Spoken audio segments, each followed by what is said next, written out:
반갑습니다. 말씀과 함께 하루를 시작하는 주님의 백성들을 예수님의 이름으로 축복합니다. 2023년 9월 22일 금요일 오늘 주신 말씀은 열왕기상 8장 22절부터 32절까지입니다.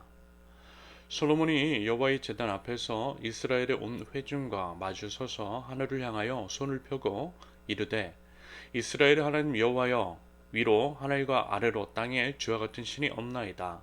주께서는 온 마음으로 주의 앞에서 행하는 종들에게 언약을 지키시고 은혜를 베푸시나이다. 주께서 주의 종 내 아버지 다윗에게 하신 말씀을 지키사 주의 입으로 말씀하신 것을 손으로 이루심이 오늘과 같으니이다. 이스라엘 하나님 여호와여, 주께서 주의 종 내 아버지 다윗에게 말씀하시기를 내 자손이 자기 길을 삼가서 내가 내 앞에서 행한 것 같이 내 앞에서 행하기만 하면 내게서 나서 이스라엘의 왕 위에 앉을 사람이 내 앞에서 끊어지지 아니하리라 하셨사오니 이제 다윗을 위하여 그 하신 말씀을 지키시옵소서. 그런즉 이스라엘의 하나님이여, 원하건대 주는 주의 종 내 아버지 다윗에게 하신 말씀이 확실하게 하옵소서. 하나님이 참으로 땅에 거하시리이까 하늘과 하늘들의 하늘이라도 주를 용납하지 못하겠거든. 하물며 내가 건축한 이 성전 이오리이까. 그러나 내 하나님 여호와여, 주의 종의 기도와 간구를 돌아보시며 이 종이 오늘 주 앞에서 부르짖음과 비는 기도를 들으시옵소서. 주께서 전에 말씀하시기를 내 이름이 거기 있으리라 하신 곳 이 성전을 향하여 주의 눈이 주야로 보시오며 주의 종이 이곳을 향하여 비는 기도를 들으시옵소서. 주의 종과 주의 백성 이스라엘이 이곳을 향하여 기도할 때에 주는 그 간구함을 들으시되 주께서 계신 곳 하늘에서 들으시고 들으시사 사하여 주옵소서. 만일 어떤 사람이 그 이웃에게 범죄함으로 맹세시킴을 받고 그가 와서 이 성전에 있는 주의 제단 앞에서 맹세하거든 주는 하늘에서 들으시고 행하시되 주의 종들을 심판하사 악한 자의 죄를 정하여 그 행위대로 그 머리에 돌리시고 의로운 자를 의롭다 하사 그의 의로운 바대로 갚으시옵소서. 아멘. 말하자면 요즘 나누고 있는 본문은 성전 봉헌식이라고 생각하시면 되겠어요. 아마 이제 이런 경험이 있으신 분들이 있을 겁니다. 과거에 다녔던 교회에서 예배당 건축을 하고 건축이 다 마무리된 후 보통 감사 예배라는 것을 드리죠. 감사 예배 때 예배당 건축을 하게 된 경위와 과정을 설명하며 하나님 앞에 감사 찬양을 올려드리는 것, 바로 그것입니다. 그때는요, 보통 이제 모든 교인들이 나와서 즐거워하고 기뻐하며 축제와 같은 분위기로 이 모든 역사를 이루신 하나님의 이름을 높이 올려드릴 것입니다. 주변에 이제 교회 목회자들도 초청해서 큰 잔치 같은 것들을 벌이죠. 말하자면 이와 같은 것으로 이해하시면요, 지금 나누고 있는 일련의 본문이 보다 쉽게 와닿으실 것 같습니다.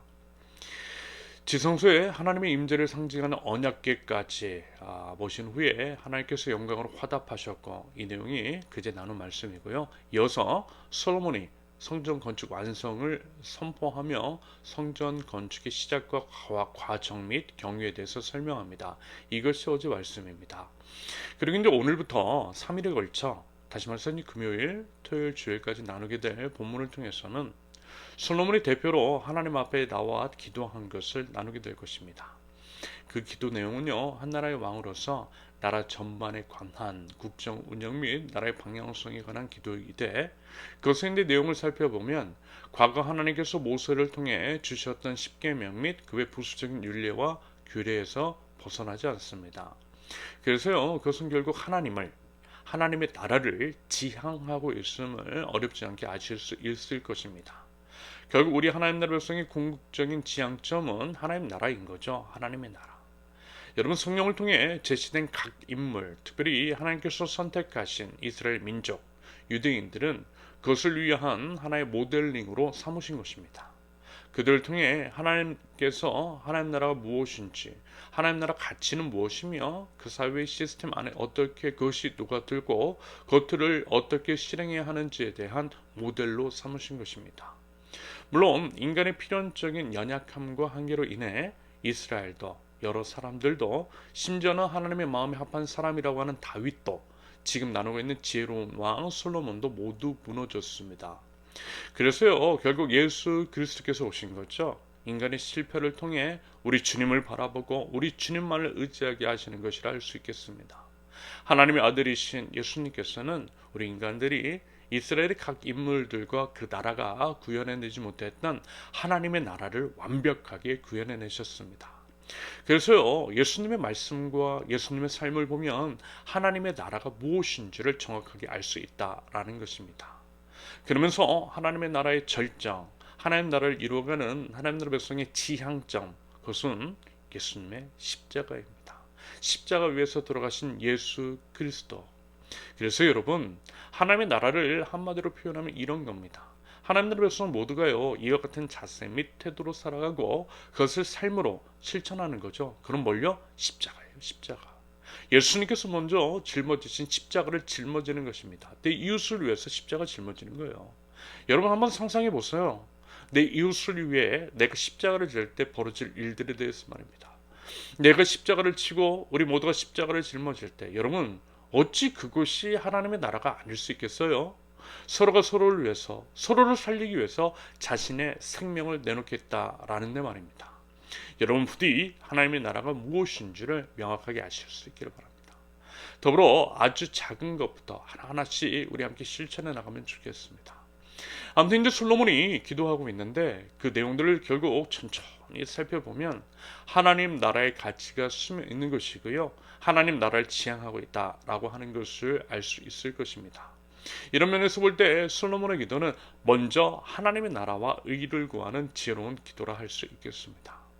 여러분, 기도든 뭐든 가장 중요한 것, 가장 먼저 해야 할 것은 이것입니다. 하나님이시고요. 하나님에 대한 찬양과 경배입니다. 그래서 여러분 보세요. 본문 23절부터 시작되는 기도에서 가장 먼저 언급하고 있는 것이 하나님에 대한 찬양이잖아요. 하나님의 이름을 먼저 높이 올려드림으로써 기도를 시작하고 있다라는 것입니다. 이것은요, 예수님께서 우리에게 가르쳐 주신 기도와 일치합니다. 먼저 하나님을 찬양하는 것, 먼저 하나님의 이름을 높이 올려드리고 하나님의 나라와 하나님의 의를 먼저 구하는 것. 여러분 이것이 기도의 순서이고 기도의 정석이죠. 여러분 우리도 부디요 지혜로운 기도자가 될 수 있기를 바랍니다. 기도 역시 하나님을 위한 것임을 명심하자라는 것입니다. 그러면서요 기도할 때 기억해야 할 핵심 사항, 중요한 원칙 하나를 엿볼 수가 있습니다. 여러분 응답받는 기도, 여러분 그 기도의 특징 뭐가 있을까요? 방금 말씀을 드린 것처럼 하나님의 나라를 구해야 하고요. 또 한 가지는 물론 이제 결국 같은 이야기일 텐데요. 하나님의 약속을 붙들고 기도하는 것입니다. 왜 그렇죠? 하나님은 약속을 반드시 지키시는 신실하신 주님이시기 때문입니다. 민수기 23장 19절 하나님은 사람이 아니시니 거짓말을 하지 않으시고 인생이 아니시니 후회가 없으시도다. 어찌 그 말씀하신 바를 행하지 않으시며 하신 말씀을 실행하지 않으시랴. 솔로몬은 알았어요. 그리고 기억했어요. 하나님께서 다윗 왕에게 약속하신 것을 알고 또 기억했습니다. 그래서요 하나님께서 약속하신 것을 근거로 기도했던 거죠. 그 내용이 25절과 26절입니다. 보세요. 이 명확한 표현들.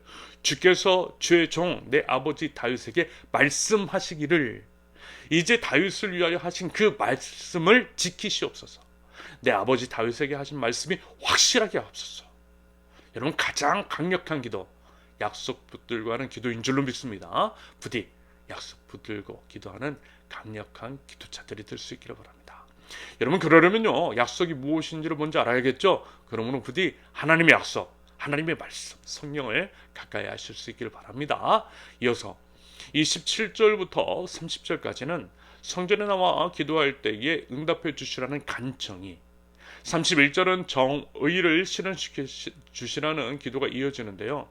여기서 이제 한 가지 기억할 것은 몇 번 언급을 드렸듯이 솔로몬은 오늘 말씀에서 성전 중심, 건물 중심의 신앙생활을 하는 것처럼 보이지만 여러분 그렇다고 해서요 우리도 그래야 한다라는 것은 아니라는 것입니다. 무슨 얘기냐면 예를 들어 이제 성전을 향해 드리는 기도에 응답하시라는 솔로몬의 이야기, 오늘 본문을 통해 우리가 기도할 때 꼭 그래야만 한다라고 하는 식. 예를 들어 예배당에 와서 기도해야만 한 하나님께서 잘 응답해 주신다라고 하는 생각은요 여러분 안 하셔도 된다라는 거예요. 왜요? 하나님은 어디든 계시기 때문입니다. 그리고 성경은 보면 우리의 몸이 성령님이 내주하시는 우리의 몸이 하나님의 전이라고 말씀하고 있습니다. 고린도전서 3장 16절 너희가 하나님의 성전인 것과 하나님의 성령이 너희 안에 계시는 것을 알지 못하느냐. 여러분, 구약은 신약으로 모든 성경은 예수 그리스도로 해석해야 한다고 그랬죠. 그러므로 성전 중심적인 신앙생활이 아니라 교회 건물에서 기도해야만 한다라고 하는 식으로 교회 건물에 얽매여 있는 것이 아니라 우리가 서 있는 모든 곳에서 내주하시는 우리 성령님을 의지하여 기도하면 된다라는 것입니다. 그래서 우리 호흡이 기도가 되게 하고 매 순간순간 하나님과 동행하며 살아가는 것, 그렇게 우리의 전부를 모든 순간을 밟고 있는 모든 땅에서 하나님을 생각하고 우리 하나님을 예배하고 하나님께 간구할 때에 하나님께서 우리의 모든 삶을 받아주실 줄로 믿습니다. 바른 기도의 태도, 하나님께서 기뻐하시는 예배자의 자세로 하나님께 모든 영광을 올려드리는 하나님 나라 백성들, 저와 여러분들 모두가 되실 수 있기를 예수님의 이름으로 축원합니다. 함께 기도합니다. 여호와 하나님을 찬양합니다. 약속하신 것은 반드시 지키시는 신실하신 주님, 저희를 생명처럼 사랑하시는 사랑의 주님을 찬양합니다. 저의 온 마음과 정성과 뜻을 다하여 모든 삶으로 하나님을 찬양합니다. 저희 평생에 우리 하나님을 노래하며 우리 하나님을 위하여 살아가는 하나님 나라 백성, 저희 발걸음이 닿는 곳곳마다 하나님의 나라가 이 땅 가운데 세워질 수 있도록 우리 하나님 저희를 사용하여 주시옵소서. 오직 하나님의 말씀을 듣고 믿고 따르며 순종하는 주님의 백성들 될 수 있도록 하나님 저희를 인도하여 주시옵소서. 예수님의 이름으로 기도합니다. 아멘. 하나님께서 오늘 주신 말씀과 각자의 기도 제목을 놓고 우리 잠시 기도하겠습니다.